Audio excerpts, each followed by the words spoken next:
Hi, welcome back to another episode of Nobody's Doing You Right, the podcast for those who are uncertain. I haven't done an opening credit like that in a while. My name is Kat.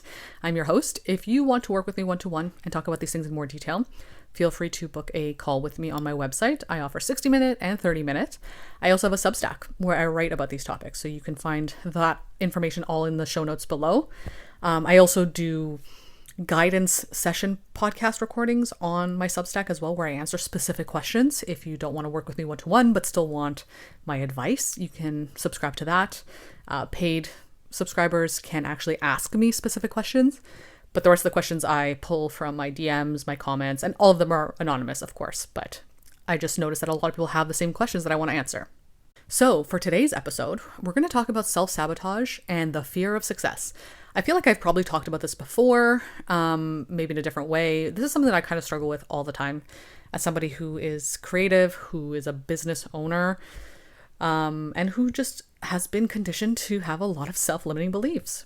And I don't have any notes today. The last few episodes I've had notes, which have helped actually, but sometimes I want to record an episode where I'm just kind of talking and exploring things as I go. I think that's kind of enjoyable for a listener as well. And sometimes my thoughts will kind of go all over the place, but I think that's okay. I think that can be kind of enjoyable too. But yeah, self-sabotage, the fear of success, and specifically why when you get close to what you want, you sabotage yourself. You pull away, you stop doing what you know you need to do. And what I've learned is that the reason we do that is because we know we are on the precipice of that change, of becoming that person, the version of ourselves that has that thing. And if you've been conditioned to believe that you don't deserve that thing, not even deserve, I don't know if deserve is the right word, but if you don't believe that you are worthy of just getting what you want in life, that you're not worthy or good enough to be somebody who is happy, which is kind of a sad realization. And I think it's like a process of grief to realize that you feel this way about yourself. If you don't feel good enough and worthy enough to have the things you want that make you feel content and happy, you will stop yourself the moment you get close to getting it, or when you get it. Like, I feel like sometimes you might get it and then completely ruin all your work, all your progress, burn it to the ground, because it's so terrifying to sit with that achievement, to sit with what you got, right? And on the other hand, again, you get close to it, you're right on the edge of it, you've done all the work, you've put all the work in, and then you stop doing it. You convince yourself out of continuing. You convince yourself out of all the work you put into that you were so sure of before, so certain of. You cut yourself off. You stop. And and it is a sad thing again, because so many of us really are standing in our own way when it comes to things. Of course, there are many things in life that we cannot control. There are many circumstances that stand in our way that we can't change, right? There are systemic issues that we can't change. There's health, there's family dynamic. There's so many things that we cannot control. And that kind of stuff, yeah, you have to kind of accept it and work with it, right? Not work against it, but work with your circumstances, because that's the only way, right? But there are many things in life that you do have full control of, you do have full power over, that you might be giving up on because of that, because you almost fear your own power. You almost fear your own strength in certain ways. And I think a lot of that is also tied to the fact that maybe, again, I think a lot of this is rooted in our upbringings, the way we're conditioned to exist as children and survive as children. This is just what I've learned in therapy, of course. But you might have been told that, it's not good to take control of things, to show your power, to be in it 100%. There's something maybe shameful of it. You might worry that you will hurt somebody else by being totally in your power, in the sense that you might not be able to control your power if you step into it, or being in it will hurt somebody's feelings. Somebody else will feel really upset seeing you in that. Again, this is specifically for people pleasers, of course. That people might look badly upon you if you do succeed or you do get what you want. Like, they will hate you for it. They'll look at you negatively. They'll think you're full of yourself. All that stuff is really just conditioned within us, right? It's ingrained in us based on the fears of the people around us. And sure, in some cases, those things are true, right? People might look at you and think, oh, they're so full of themselves, or they think they're better than me, or, I'm upset. Like, I feel really sad being in their presence because they've done what they've wanted to do. I get that. Like, and you don't want that, of course. You don't want to make anyone feel bad. You don't want anyone to hate you for things that you want to do. But at the end of the day, that's not a you problem, right? That's a them problem. That's not really your business, how they feel about you going after what you want. But because we've kind of intertwined ourselves and the people around us, and it's a form of enmeshment, right? We've enmeshed ourselves and how we see ourselves with how the other people in our lives see themselves through us, that we can't distinguish the two, right? So we feel responsible for them and their feelings and their experience. And if we are at the precipice of succeeding, of moving forward, and we can't take them with us, right? Because we're enmeshed, so we want to take them with us, but we can't, because of course you can't, especially if somebody doesn't want to do what you want to do, or isn't ready for it, or isn't capable of it. You hold yourself back because you're like, well, I can't go without them. I'm tied to them. And it's like, you're not, you're not tied to them. And I think part of my own process of working through my self-sabotage, I won't say I'm completely and totally over it, but working through my self-sabotage and my fear of success. And success doesn't have to just be external and monetary and all that stuff, right? Success can be anything that you feel like you want to do that you are holding yourself back from right now. Like that, any success, right? It could be, I want to implement, I don't know, a daily walk into my schedule, but I feel like I can't because there's some self-limiting belief there that's holding me back, right? It could be as simple as that. The way I've been able to kind of work through it, or what I've learned throughout my process of working through it, is that you are the one that's holding yourself back out of protection, right? You're trying to protect yourself. Your ego is scared and is trying to protect you. And that is great. And it's not about hating yourself for it. It's not about being angry and frustrated, even though it is frustrating. It's about acknowledging that you're trying to protect yourself. You're trying to keep yourself safe. It's acknowledging that effort that's going into protecting yourself based on the old programming you had, right? This self-sabotage was actually a protection mechanism when you were younger, probably, right? Again, this is just from my own experience, so I'm sure it'll resonate with some other people as well, but this is obviously different for everybody. But for me, and for people who relate to what I'm saying, this self-sabotage was actually a protection mechanism when you were younger. It was a way for survival, to survive emotionally or physically or whatever. So it wasn't self-sabotage back then. It was actually that was success back then, right? To survive, to be okay, to be safe. Now, though, it is sabotage because your ego, your internal, narrative is operating from the old self. But you're trying to leave the old self, right? You're trying to move into the new self, the future self, the bigger self, right? Like you're trying to fill bigger shoes now, but you're operating from the old self.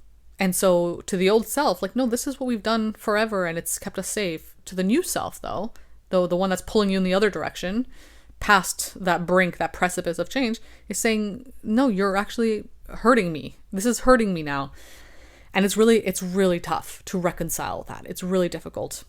And I can't say I've fully figured out how to break past the self-sabotage. The only thing I think it can be really beneficial that has worked for me is creating tools and practices that I don't want to say fight against it, but more work with it. Because I know the self-sabotage is going to come up. Of course it's going to come up. Again, it's like a program that keeps running and it's so deeply ingrained that it's hard to completely get rid of it, right? So I think it's sometimes more valuable to just accept that it's there, it's going to come up, and finding tools and ways to manage it and to work with it so that you can still get to where you want to be. For me, those tools are often making sure I am being very specific and kind of planning what I know I need to do, right? When I write something down, for me, again, when I write something down, when I put it in my schedule, when I make it clear to myself where I can see it, in an agenda or on a notebook or wherever, it becomes more real to me and it becomes more valid. Like it's something that actually solidifies in me when I can see it written somewhere. This is why I also recommend journaling all the time to anybody that I work with or in my content. If I can see it, it becomes more real within me. And it becomes a combative tool in a sense to the self-sabotage. Because when you don't have specific plans, I find like specific things that you need to do, a specific list, the self-sabotage can kind of confuse you, right? It can kind of lead you astray because you don't have something set in stone necessarily. Kind of like when you go grocery shopping and you don't really have a list. You kind of are just going in and you're like, I'll figure it out. Like, I know what I need, kind of, generally, right? I know what I need. But then you end up with way more than you were planning to get, and you are also missing a lot of the things that you wanted. A list would have been really beneficial, and you don't have to follow the list 100%, but it gives you a guide, right? It gives you something to hold on to, some sort of anchor to what you want and what the future version of yourself wants to eat, potentially, right? I think the same thing applies when it comes to self-sabotage and success. And I know it's difficult to kind of find a rhythm and the motivation and momentum to be able to say, okay, I'm going to set goals. I'm going to write them down. I'm going to follow them, the discipline that goes into that. I get it. It's difficult. But I think part of the process is making clear notes or annotations or schedule blocks, whatever it is for you, that solidify, like, this is what I need to do. Being clear on it, because you have to work from the end goal backwards, right? This is where I want to get to. So this is the stuff that I know at this moment that I need to do, because you don't know everything. You don't know the best way to get there. You don't know the 100% way that's going to get you there. It's just based on what you believe right now will work, right? What you think based on your knowledge currently that's going to help you. You have to go with that, right? Otherwise, you're never going to move, right? If you're waiting for the perfect way to do it, you have to go with what you know right now, and that'll adapt as you progress through the stages. So if you're holding yourself back, again, if this is a form of self-sabotage to say, but I don't know the 100% right way, there is no 100% right way. It's just what you know right now to get that momentum going. As you continue, as you progress through it, it'll change. So that's why I think the list or the scheduling is not an 100% thing. It's just something to give you an anchor, and that'll change over time too. But the more you can kind of lean on something like that, it can really help to kind of combat the self-sabotage, or at least work with it. And again, when it comes to sticking to that schedule, right, or sticking to those plans or whatever, it's the discipline. And discipline is difficult because discipline is rooted in self-worth. Feeling like I am worthy of this, so I'm going to do the hard thing. I'm going to sit through the discomfort of doing what I need to do. For me, I found that if you are struggling with the worth part right now, because the worth will come also as you do the work and you progress through and you show yourself like, oh, I actually am capable of doing this because look, I have been doing it. So that must mean then that I'm capable of doing it. The way to stick through it and be disciplined now before you feel truly, truly worthy of it or truly capable of it is to not make it an option to not do that. It's almost like creating this fail-safe plan of there's no other option for me. Not making it a question of worth, not making it a question of feeling, like how do I feel? Do I want to do this? It's not about whether you want to or don't want to, or how you feel, or if you're worthy of it. It's not about that. It's about there's no other option. And that's why the list helps me as well. I've put it down on the list, so it has to happen. Like, it has to happen. I've put it down. And that's why you really have to hold the list or your schedule or whatever, again, to high regard. Like, if I put it there, it has to happen.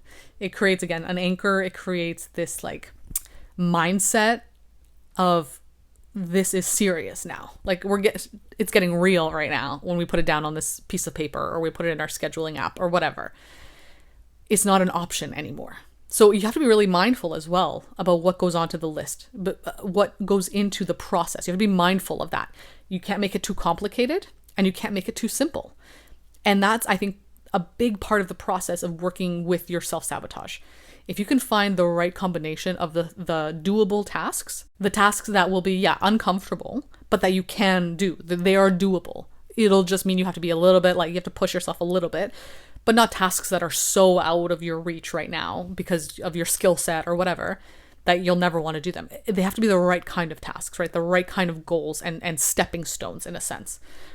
Those have to go on the list. And when they do, they're there and there's no other option. So I think this could be a good practice for anybody who struggles with self-sabotage. Think about what it is that you really want, what you want to achieve, a goal you want to get to. It can be anything. Again, it doesn't have to be anything like huge. It could be anything. And I also think it can be helpful to start small when it comes to this. So you can build up the practice of the discipline, the, list making, the, self-worth building, all that stuff. Starting small actually can be beneficial until you work up your way to like a bigger achievement or a bigger goal, right? Figure out what it is you want. Get to think about that end point, right? Okay, I want to do this. I want to be this, right? And work backwards. Okay, what do I know from my current self and my current knowledge? What do I believe will get me there? What are a few things that I know will get me there? Write those down, right? Write down maybe even all the things somewhere, or make note of them in your mind or whatever. think about them. Think about all the things that you could potentially do. Now, what are the ones that are actually doable and within your capabilities, but will push you a little bit? Those are the ones that are going in the list. And once they go into the list or the schedule or whatever you want to call it, they're non-negotiables now. So be clear on what those non-negotiables are and make them something that you know you can stick to, but will also, force you to grow. That's how I process this. That's how I've worked against it. It's again, it's not easy. It's easier said than done. But I think once you create a practice, a routine of this, it can really help to combat the self-sabotage. And the more you do it, the more you show yourself you're capable of sticking to the things that you say you're going to stick to, even the small tasks that you believe will get you to that end goal. The more you do it, the more you repeat them, the more and more you build that self-worth. And the more you show yourself that, oh, maybe I can actually succeed. And the more you do them, the more it actually feels enjoyable. So you stop fearing the concept of success because you're already kind of succeeding as you take the steps and you do the things and you stay disciplined. So it is a slow progression. It's a slow reprogramming, but this is what's like really worked for me. And again, of course, like you will fall off. It happens. It's not easy to break out of these old patterns and these old beliefs, right? But I think having an anchor like this system that I've been using can be really helpful. And I hope it's helpful for anybody else who's listening to this, because yeah, we're worthy of having the lives we want. We're worthy of feeling good and trying to get to where we want to be and not holding ourselves back. Like it's different if just our external circumstances don't let us. It's different, right? Like life can suck sometimes and it won't let you do what you want to do. And that's, it is what it is. But to not let ourselves stand in our way, right? If it's just a matter of us, like that's such a shame to let ourselves get in our own way, simply because we're trying to protect ourselves. But at the end of the day, we're hurting ourselves too, right? So yeah, I hope this was helpful. I hope it was beneficial. If you want to explore this again in more detail, like really work with me specifically for what you're trying to do, feel free to book a one-to-one call. I also offer email guidance, right? I love working with people and really helping them through their specific thing. I love the problem-solving aspect of it. As I always say, I'm not a therapist, of course. I just love talking about this stuff. I'm really passionate about it. And I've worked a lot on my own personal growth and my own self-exploration. And I want to help anybody else who relates to what I say, because I think we all need it in some way, right? We need to find the people that connect with us and resonate with us. And yeah, and it's helped me to listen to other people like me who do this stuff and work with people like that. So yeah, if you're interested, feel free to reach out on my website, and I'll be back again next week with another episode.